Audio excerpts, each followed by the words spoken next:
Quantas almas se revelam no caminho que se segue, quanta alegria em tantos lábios que pedem.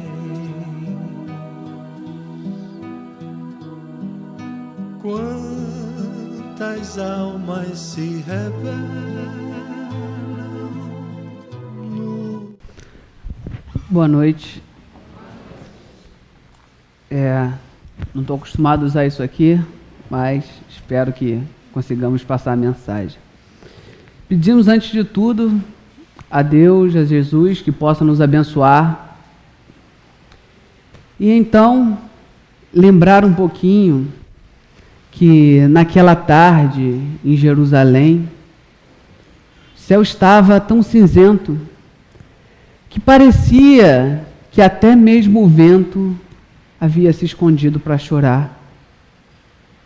Eu também chorava amargamente, porque ainda vibrava em minha mente, mestre, os seus olhos, aquela paz em seu olhar, os seus olhos de quem sabia amar. O meu coração de mulher, por muito tempo demais, buscou um amor que enfim só em ti encontrei. E agora, como viver sem você, sem a tua amizade, sem o teu carinho? Naquela manhã em Jerusalém, a saudade foi maior. Foi então que fui em busca de ti. Chegando lá, a pedra não estava no lugar, o sepulcro era vazio. Foi então que uma voz me chamou. Então ouvi e vi de novo os seus olhos, aquela paz em seu olhar, os seus olhos de quem sabia amar. E então, você está aqui e tudo está em paz. Essa é a música chamada História de Madalena, de Tim e Vanessa, que nos conta um pouquinho do pesar, de toda angústia que passaram aqueles seguidores de Cristo do seu colégio apostolar da primeira época. Podemos até fazer ideia também, no livro Ressurreição e Vida, ditado por Leon Tolstói, a Dona Ivone Pereira, também esse fato histórico nos é narrado a respeito da dor que se abateu por todos aqueles seguidores do Cristo após a sua crucificação. Por tudo que ele representava, a esperança diante de uma sociedade opressora, a esperança diante de conceitos religiosos ainda que oprimia diversas classes sociais da época. Então, muitos se encheram de esperança, começaram a trabalhar, a amar, desenvolvendo virtudes, quando então veio a crucificação. Será que eles esperavam que Jesus realmente fosse morrer? Aquele homem que fez tantos prodígios, considerados impossíveis à época, será que não acreditavam que por um golpe divino tudo se restabeleceria de novo, porquanto estavam na frente do Messias? Mas não foi o que aconteceu. Então a música nos relata um pouquinho dessa dor que todos passaram naqueles 3 dias após a crucificação. E então, Jesus se mostra, primeiramente, a Maria de Madalena. Vamos aqui falar da imortalidade da alma, entendida no seu viés da doutrina espírita, sobre sua luz científica. Naturalmente que essa música e esse fato dos cristãos da primeira época também nos remete às nossas próprias dores, a perda de um ente querido, aquela dor toda que nós sentimos, todos aqueles laços construídos, o amor que aproveitamos durante tanto tempo, ou talvez pouco, mas que construiu afetos fortes. Por vezes se perdeu ali no túmulo. Será que realmente, então, pergunta, existe a morte? A doutrina espírita nos indaga, realmente há morte? Enquanto perguntamos se há vida após a morte. Com isso, a fim de traçarmos algumas diretrizes para que possamos entender a fé espírita, que é compreendida como uma fé raciocinada, é bom que recorramos ao livro O Consolador, em que Emmanuel responde a pergunta 354 desse livro. Assim falando, conseguir a fé é alcançar a possibilidade de não mais dizer eu creio, mas afirmar eu sei, com todos os valores da razão, tocados pela luz do sentimento. A doutrina espírita vem estabelecer uma nova era dentro das religiões. Não mais cremos meramente por crer, não mais cremos devido aos registros históricos que denominaram Sagradas Escrituras. Até mesmo porque muitos povos possuem as suas próprias Sagradas Escrituras. E então, como identificar a imortalidade da alma sob o viés da luz espírita? Como realmente não mais crer, mas sim saber quais são os fundamentos que levaram aos espíritas, especialmente ao codificador, a conseguir vislumbrar tal fato que sempre assolou a humanidade. Então, vemos que a partir do registro histórico, lá das mesas girantes, em que Allan Kardec, naquela época, na Europa, muitos fenômenos aconteciam de efeitos físicos, em que as cadeiras, as mesas, eram levantadas, rodopiavam o ar, por vezes batiam as pernas, uma ou duas, significando sim ou não, dependendo do número de batidas, ou até mesmo uma batida para cada letra do alfabeto, formando assim, apesar de longo tempo, às vezes uma redação, uma frase, um texto. Kardec, cético que era, naturalmente não concordou de pronto com aqueles fatos. Pensou se não era um fluido magnético e, ao ser interrogado por um amigo que o falava que a mesa respondia, ele de pronto falou que assim só acreditaria quando comprovasse que a mesa, um objeto inanimado, tivesse um cérebro, para que pudesse responder a perguntas inteligentes. Com o passar do tempo e a sua pesquisa sobre esse fato, descobriu que ali, na verdade, o movimento ou as respostas não eram dados pela mesa em si, mas sim por seres invisíveis inteligentes, os quais não eram nada mais, nada menos que almas dos homens que viveram na Terra, que já despojados do seu corpo material, era possível que eles se comunicassem. E assim os fizeram, eles o fizeram naquela época, respondendo às perguntas.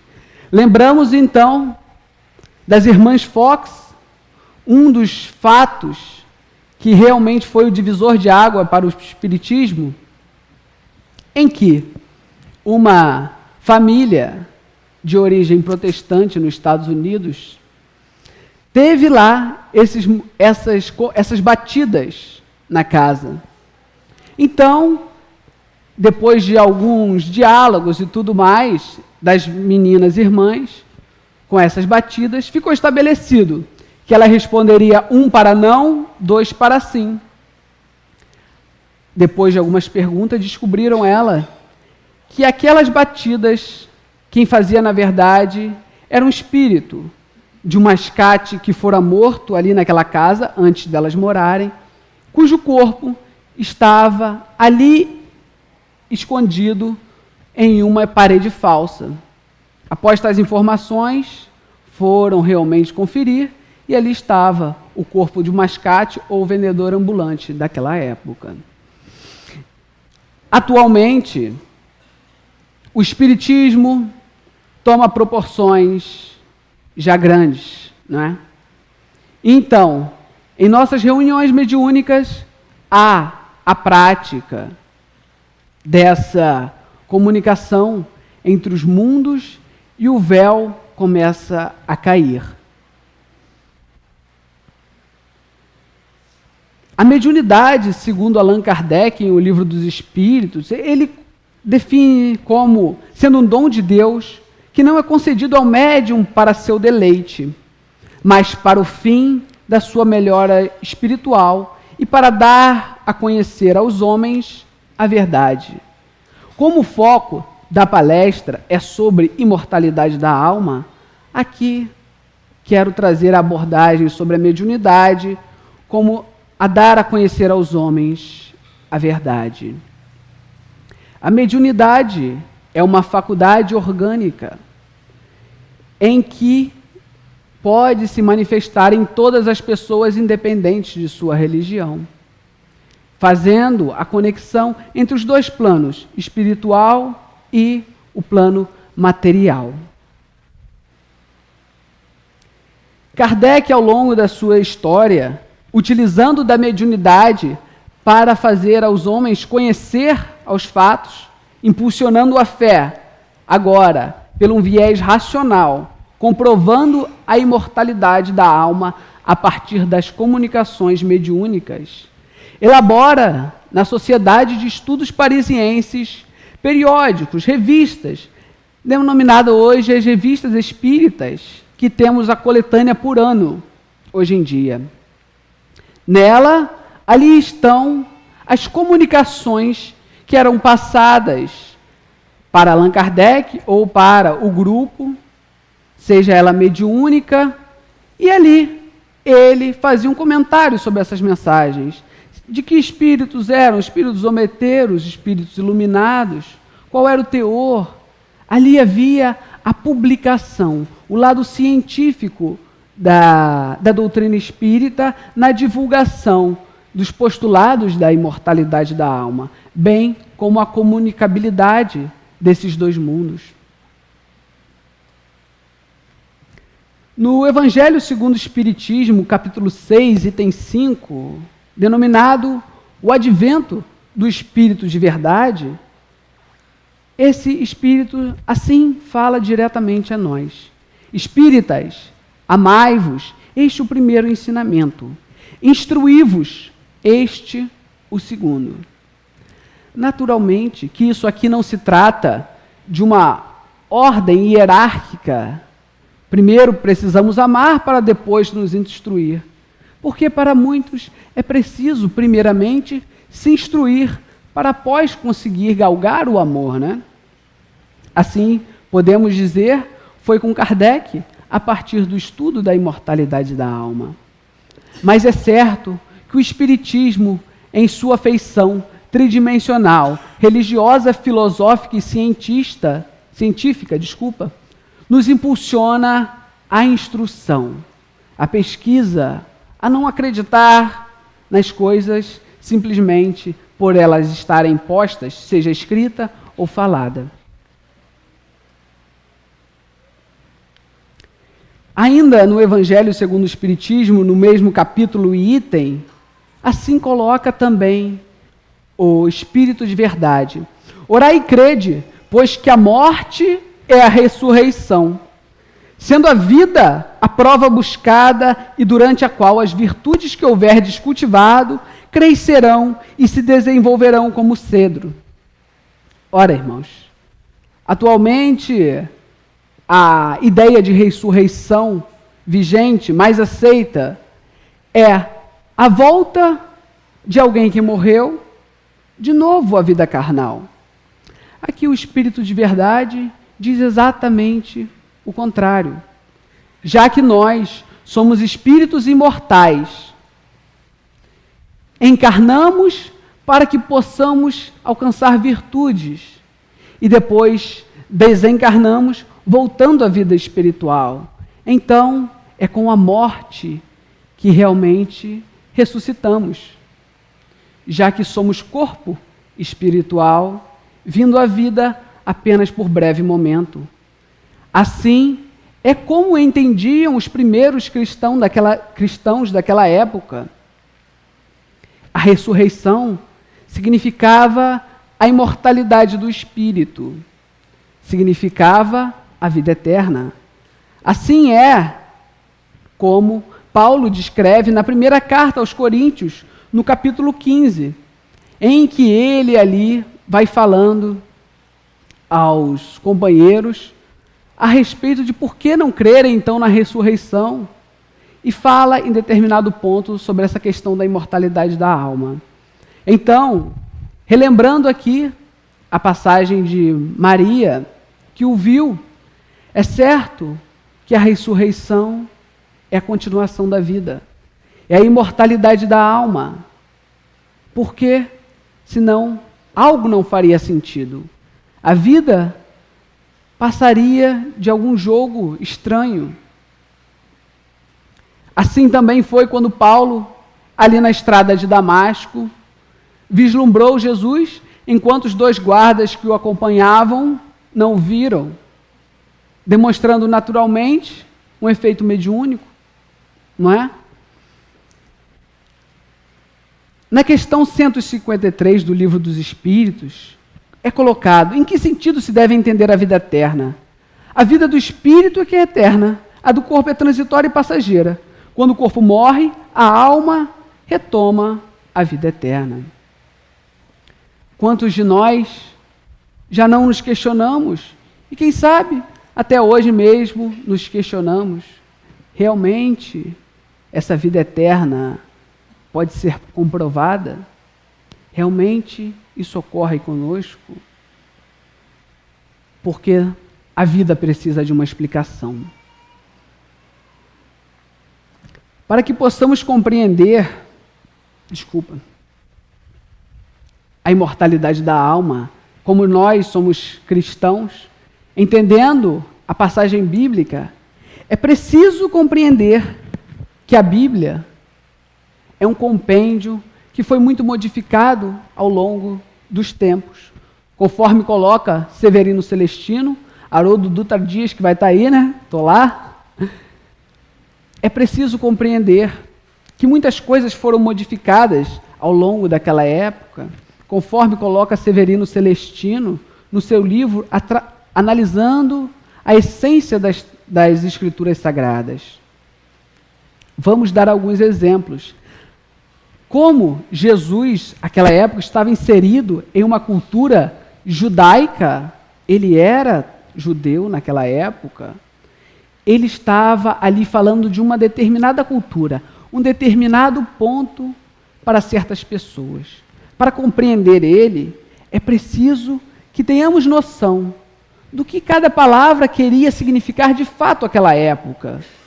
Coloca Haroldo Dutra Dias, em alguma palestra que eu vi pela internet, que um símbolo, por exemplo, de silêncio, se largado no chão, em uma boate, com a música alta, não faz sentido algum. Enquanto o mesmo símbolo em um corredor de um hospital já faz todo sentido. É a questão da contextualização. Assim também é com as Escrituras Sagradas. Se não, vejamos. Malak, ou Malak, eu não sei pronunciar aí esse termo hebraico, que fora traduzido como anjo. Anjo, hoje em dia, entendemos como ser de asas, vestido em suas vestes, às vezes romana, belíssimo, com olhos azuis, lourinho, não é? Muitos com espadas na mão para combater. Na cultura hebraica, essa palavra significa mensageiro divino. Como tal, mensageiro divino, eles não entendiam um anjo. Assim como quando está escrito nas Escrituras Sagradas, Antigo Testamento e Novo, anjo não significa aquele ser com asas, mas antes um homem como qualquer outro da época, trajado nas vestes habituais daqueles homens da época. Assim, quando lá está escrito anjo, na verdade é um mensageiro divino, como qualquer outro homem da época. Podemos nós vislumbrar aí, não essa questão sobrenatural, mas sim um fator mediúnico de comunicabilidade entre os mundos. Essa palavra em hebraico, com a tradução para o latim e o universo greco-romano, fora traduzida como anjo. Mas antes, façamos uma análise. Na cultura greco-romana, quem era o mensageiro divino? Hermes, que tinha asinhas no capacete e em suas botas, para que pudesse fazer o trânsito mais rápido de mensagens entre os deuses e os homens. Com a tradução para o latim, Malach, ou mensageiro divino, foi adequado a essa ideia.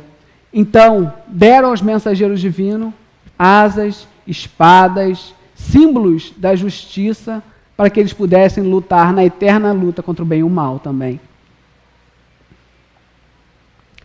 Essa diferença de significados, como questões da imortalidade nos textos sagrados, já falamos.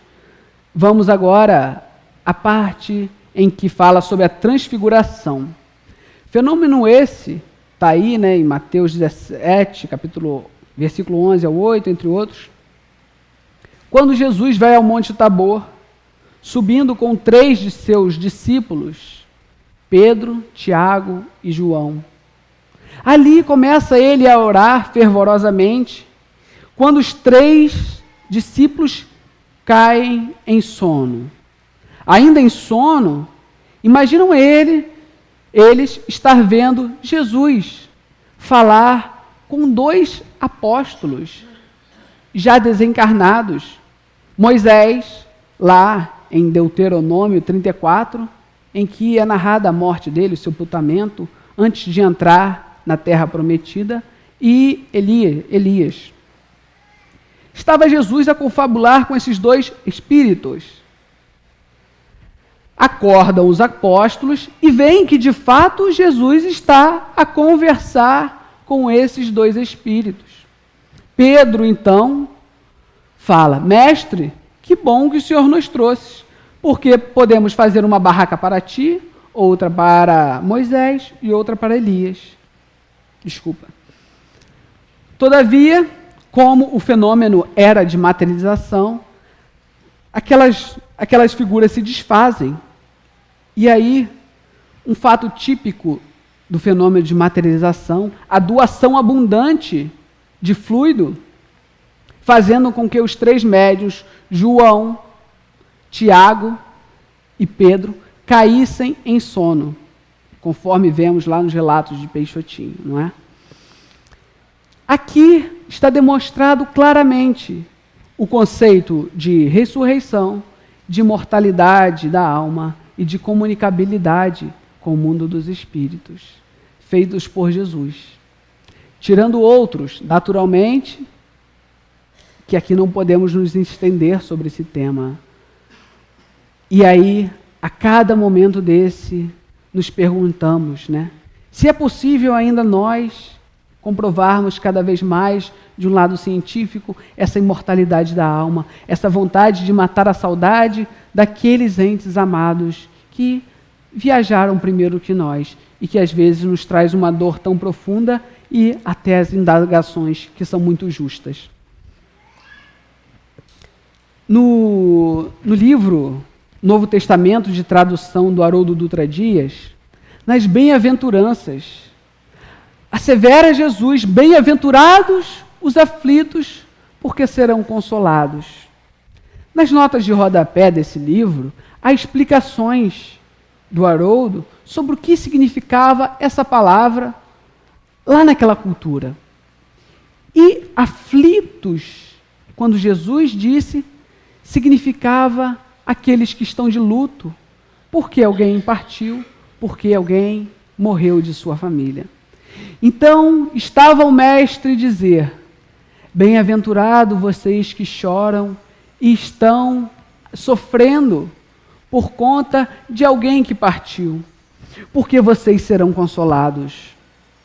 E hoje temos naturalmente a doutrina, a terceira revelação, denominada o Consolador Prometido, que podemos vislumbrar esse fim da aflição, especialmente nas cartas consoladoras de Chico Xavier, em que muitas mães, muitos filhos, avós, netos, amigos, namorados, tudo, acorreram a ele com o intuito de saber realmente meu filho está vivo. E ali era entregado uma carta comprovando ali que aquela pessoa nada sabia sobre o pedinte da carta, e ali estava tudo, palavras que só eles conheciam, jeitos de se tratar, e a consolação e o fim das aflições se faziam, conforme Jesus falara, agora não precisando mais nós desencarnarmos para ter o fim dessas aflições. Dos fatos, a mediunidade ela deve ser entendida como impulsionadora da fé, na medida em que revela o mundo espiritual. Assim, foi a coragem que teve Maria de Madalena ao ver Jesus ressurrecto, né? Ou seja, imortal como era, se apresentando como tal. Vislumbrou ela que tudo que ele falava era verdade, que o reino dele não era desse mundo, enquanto ele aparecia e desaparecia, até que voltou para o plano espiritual de fato. Ela, então, tomada dessa fé, não mais crendo apenas, mas confirmando, indo lá ao túmulo, vendo que ele falou com ela, se toma de coragem a fim de saciar aquele sentimento maternal que ela sempre teve, mas nunca pôde concluir. Só que há muitos filhos sem mãe, e ela foi, junto com aqueles deserdados do mundo daquela época, que eram os leprosos, os quais eram enviados para os vales dos imundos, porque não podiam viver junto com a sociedade, tendo aquela doença terrível. E terrível também deveria ser a situação deles, excluídos socialmente. Foi Maria, depois desse vislumbre da imortalidade da alma, dessa comprovação, sabendo que aqui durante a vida, o que se busca são essas virtudes, foi ela buscar a dela. E alcançou, quem sabe, a mais difícil, amar. Foi para o Vale dos Imundos, falava sobre a vida de Jesus diversas vezes, até ela mesmo ser contaminada naturalmente pela doença e assim falecer. É preciso que entendamos, então, qual é o caráter científico da doutrina espírita no que tange à mediunidade, como deve ela proceder a essa consolação. É preciso que nós entendamos, nas reuniões mediúnicas, ali chegam espíritos com sede de consolação, com suas dores, com seus transtornos, com seus problemas, ou alguns já bem iluminados, a passar a orientação. Acontece que, relembrando aí um pouquinho da nossa Comerge, né, muitos de nós, alguns centros espíritas, estão esquecendo do aspecto tridimensional da sua doutrina espírita, sendo ela filosófica, religiosa e científica, é preciso que ela explique, que ela demonstre a imortalidade da alma também. Deixa eu me explicar para não sair apedrejado daqui também, né? O que digo é que muitos estão tratando a mediunidade hoje em dia como um tabu. As reuniões mediúnicas, por vezes em algumas casas, nos parecem como círculos apenas fechados a iniciados daquele determinado conhecimento. Não temos mais, por vezes, a Revista Espírita de Kardec, com a publicação ali das suas psicografias, ali das psicofonias que poderiam ser gravadas, não é? Então, é preciso um olhar. Chico Xavier, em Vozes do Grande Além, coloca ali as suas psicografias ao mundo, a divulgação. Em Instruções Psicofônicas, Arnaldo Rocha grava as reuniões mediúnicas e a trazem a lume, para que todos pudessem conhecer. Eu não digo aqui uma divulgação sem qualquer critério das mensagens que possam aparecer, mas sim passadas como Kardec o fez, em todos os livros da doutrina, desde o Livro dos Espíritos até obras póstumas. Há um critério kardeciano, do mesmo modo como fez Arnaldo Rocha, que era o doutrinador lá que participava das reuniões com Chico Xavier.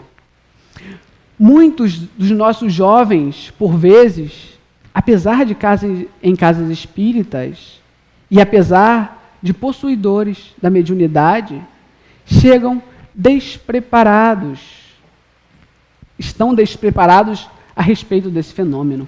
É o que observamos por vezes na Comerge, em que, apesar de espírita, frequentando tanto tempo uma casa espírita, às vezes aquele jovem nem tem qualquer educação mediúnica. E ali enfrenta a situação que é da sua natureza, porquanto médium, sem qualquer controle. Naturalmente, que vemos também lá em O que é o Espiritismo, o diálogo de Allan Kardec com o cético, falando que é necessário certa preparação, certo conhecimento para se adentrar nas reuniões mediúnicas. De fato, com certeza, mas é preciso que esses estudos realmente existam nas casas espíritas, para que não vislumbremos uma casa espírita em que não permita aqueles que queiram descobrir o que é mediunidade, compreender o que é mediunidade, que eles não possam fazer. Há casas espíritas sem esse estudo da mediunidade, seja ele para os jovens, não digo aqui prática, mas digo da ideia do Livro dos Médiuns, e ali outro estudo de desenvolvimento mediúnico após, para então, depois de depurado, poder, quem sabe, se for assim, entrar numa reunião mediúnica ou coisa do tipo. Entre os fatos, há muitos fenômenos interessantes. A psicografia, que é a escrita, que o espírito se comunica através da escrita.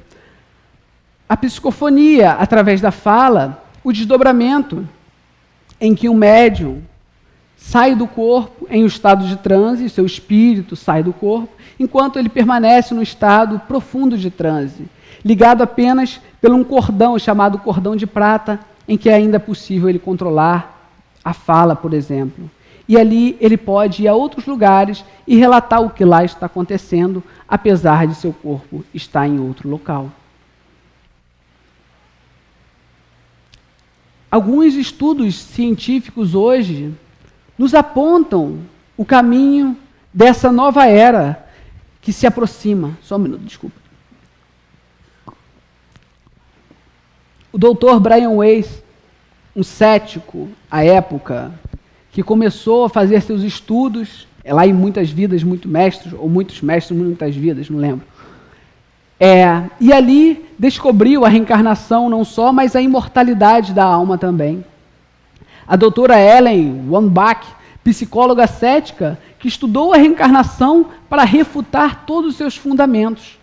Só que, concluída a pesquisa, ela diz: eu não acredito em reencarnação, eu sei que de fato ela existe.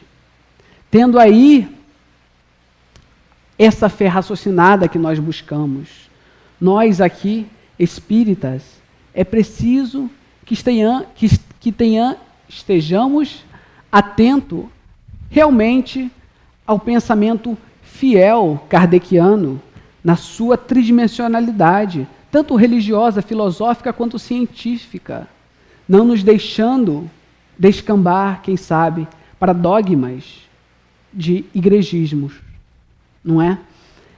Eben Alexander, Uma Prova do Céu, esse é o livro dele, ele fala sobre uma experiência de quase morte. É o que algumas pessoas têm quando, em coma, elas acabam vislumbrando o seu próprio corpo e outras questões. Não estou falando que tudo nesse livro aqui é válido. É preciso que passamos por uma série de critérios para saber como, por exemplo, esse fenômeno funciona, aí o desdobramento, porque quando volta por corpo, vê tanta coisa diferente e tudo mais. Todas essas questões precisam ser estudadas, né? E esse Eben Alexander, é interessante que ele é um neurocirurgião de 50 e poucos anos, lá dos Estados Unidos, muito cético, para tudo tinha uma resposta materialista, né? Pronta já da ciência e tudo mais. E após essa experiência, ele começa a pesquisar de fato. Será que meu cérebro... Ele era um neurocirurgião, neurocientista, então sabia muito do funcionamento do cérebro. Então ele pesquisou.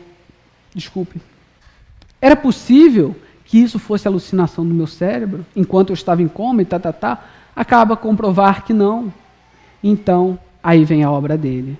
Dr. Sérgio Felipe de Oliveira, aqui no Brasil, na Uniespírito, que fala de ciência e espiritualidade, vem aí falar a nós sobre a glândula pineal, que segundo André Luiz, é a glândula que se encontra no nosso cérebro, por aqui mais ou menos, ligada à mediunidade. E vai ele pesquisar sobre como isso funciona, como que se dá essa interação, de que modo e como podemos mais e mais saber sobre ela. Eternos que somos nós, quais nossas responsabilidades perante a vida? Vimos lá no capítulo 5, no item 6 do Evangelho segundo o Espiritismo, que o Espírito de verdade coloca a vida como a prova buscada pelo Espírito para galgar virtudes. E aí também vimos essa mesma abordagem em André Luiz, falando que por vezes é preciso que o Espírito passe por mais experiências a fim de que consiga subir alguns degraus nessa evolução. De que forma nós, como seres imortais, evoluímos, nos adiantamos? Será que nós teríamos a capacidade de, uma vez, realmente saber sobre a imortalidade da alma? Será que nós estaríamos prontos, como a Maria, que foi ao Vale dos Imundos testemunhar o amor ao Cristo e aquela ideologia que ela tanto acreditava, ou como os primeiros cristãos, que até as pedradas eram recebidos e ainda assim continuavam a seguir. Lembrando nós também de Estevão, que enquanto recebia as pedradas de seu perseguidor Saulo e de outros, continuava com os olhos ainda com esperanças em relação àquela outra pessoa. E, enfim, Jesus, que no momento da crucificação, de tapas, zombarias, apedrejamentos, todos nós com certeza ali só pensaríamos em vingança. a não ser que tenha algum missionário aí, coisa que pelo menos não me reconheço. Então, ali pede ele perdão àqueles que o perseguem, porque não entendiam o que fariam. E nós, como muito bem falou a página inicial, diante dessas irritações e tudo mais, como nós nos portamos? É preciso repensar. É preciso repensar a existência diante dessa informação da imortalidade da alma. Na página lida na Comerge um dia, de Joana de Ângeles, nos falavam que alguns conseguem a fé por um sentimento inato, naturalmente já conquistado em existências pregressas, enquanto outros precisam da investigação dos fatos, para que aí fazer nascer sua fé. Seja ela de qual for, assim que conquistadas, é preciso um compromisso diante dela, não a perfeição em um estado, de beatitude, mas sim um compromisso sério em aquilo ser seguido, uma coerência com os seus princípios. Por que passamos então por dores e sofrimentos? Aí é preciso entrar em outro tema que não vou entrar aqui, mas que fique de questionamentos para todos nós, imortais que somos, diante de tudo, como nós lidamos? Esse embasamento da doutrina espírita, realmente, todas as casas estão nos dando, apesar de haver estudos científicos em casas em outro estado, é preciso que nós também tomamos nossos primeiros passos nessa tangente. Se há seres encarnados e desencarnados, esses dois mundos interagem, como dissemos, a mediunidade, a glândula pineal, estudada por Dr. Sérgio Felipe de Oliveira, é possível que nós tenhamos essa mediunidade e que ela precisa ser dilapidada, estudada, educada, como vemos com muitos dos nossos jovens. E aí a responsabilidade da doutrina espírita, não é? Se sim, de que forma e como essas interações ocorrem? É preciso que nós entendamos cada vez mais. Ao longo da história, muitos de nós enganamos e fomos enganados por diversas denominações, seja religiosas, políticas e tudo mais. A fim de que isso não mais ocorra, estabelece Kardec a fé raciocinada, para que possamos nós conversar, para que possamos nós conhecer, E assim é como ele fala lá com o diálogo com o cético em o que é o Espiritismo. Ele perguntando se poderia participar das reuniões. Ele fala, de imediato não, porque você precisa ainda conhecer algumas especificidades sobre a doutrina espírita, para que chegue lá e não destrua o que já se tem construído. Todavia, Kardec permitiu que aquele homem fosse uma ou duas reuniões de teor mediúnico, mais experimental, como observador. Está lá no que é o Espiritismo, na parte final do diálogo com o cético. Eu não vou me alongar muito, eu estou no tempo aí, eu não estou controlando.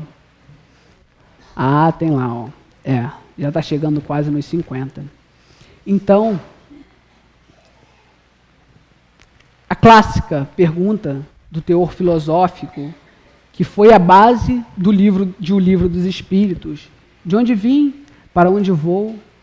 O que faço aqui? Meus amigos, se nós realmente, pode haver dúvida, não há problema, mas se nós realmente somos seres imortais, se esse é o caminho de busca da virtude, se há como comprovar isso de fato, e alguns até exercem essa prática, não é?